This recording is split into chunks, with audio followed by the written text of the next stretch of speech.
All right, beautiful people, we are back for one final time at the Season 3 patch notes for Warzone coming in just a few days. And while these patch notes are insanely long and there's a ton of detail for everything, a lot of it has actually been covered in the previous blogs that they've posted, or maybe leaks, rumors, and such like that. So what we're doing is going over the new stuff that's in the patch notes that we really haven't seen announced yet. So they have bumped up the cross-play capability for console players now that they can separate it from multiplayer and Warzone ranked entirely separate rather than just having it one setting for both.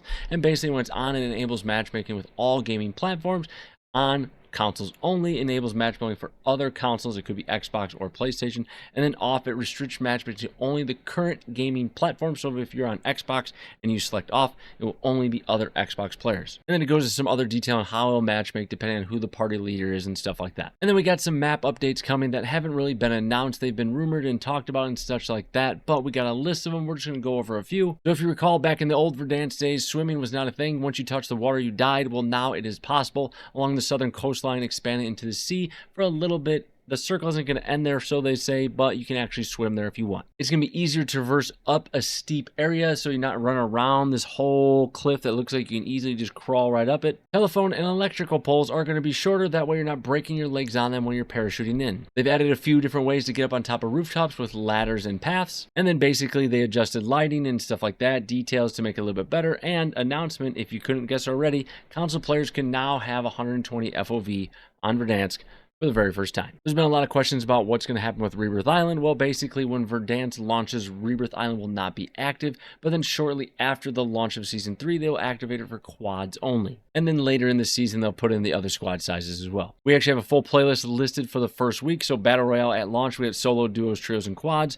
Resurgence, again, quads on Rebirth Island only. And then for the Battle Royale casual mode, that's going to be just quads. If you don't know what that is, it's basically a bunch of bots with a few people running around.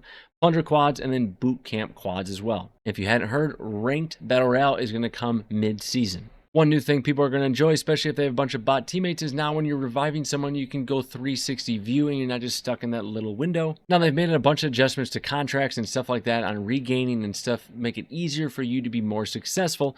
But what they've also done is make ground loot even more capable of being good against someone that has their loadout. And it goes into a bunch of detail about the floating loot and the different type of loot you'll get from different types of loot boxes. Now, along with changing the ability for people to regain and get back their loadout late game and stuff like that, they've also changed the ways you can get back into the game. There will no longer be gulag tokens, reinforcement flares, and redeploy tokens. I'm honestly surprised about the reinforcement flares. The token thing, I can see why, but the reinforcement flares, I think maybe that might come back at some point. But for now, you can only come back gulag victories, buy station buybacks, or a jailbreak public event. Now this might include the whole thing where you get a second chance gulag like right away, I'm not sure. And now just real quick, one of the things I was kind of talking about is when you die, 50% of the cash will be dropped on the ground and the other 50% will remain with you, up from 20%, which is what it was before. Just giving you a better chance to get back in the game when you come back into the game. Now, by now, you've probably heard that the buy station is going back to the classic look. It's a vertical look. You can simply tab up to get straight down to the loadout.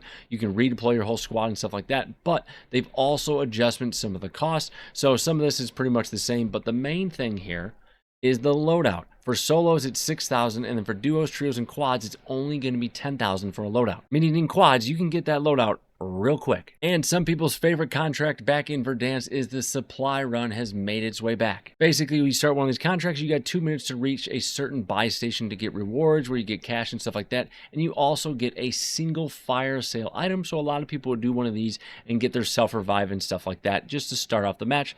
However, this time, these will only pop on the map after the first circle has fully closed. So you can't just kind of spam them right away, but they're still really good to use. And one of the things I'm perfectly excited about, Thermite can now instantly explode vehicles if their health reaches 0 from its damaged ticks, similar to C4. Now here's a massive heads up for you, but not really, because the precision airstrike indicator will no longer pop up on the map. You will simply just get the verbal warning. And finally, we land on our vehicles, but we're not talking about the vehicles in particular. We're talking about what weapons and lethals can actually destroy vehicles. And they've actually given us a table that shows each of the lethals and weapons you can take out vehicles with and how many hits it will take to take out each of those vehicles. And some of it's kind of random based on kind of where you're hitting the vehicle, because you'll see the first one, the launcher, it could take 1 to 3 hits to take out a cargo truck. Personally, I'm excited for this. And that's going to do it for the things I think that are coming to Season 3 of Warzone that haven't really been announced too much, or kind of flying under the radar, that haven't been put in those blog posts and those rumors and stuff like that. But if you want to check out the full blog post yourself, all you got to do is head over to callofduty.com and find the patch notes. And I'll see you out there.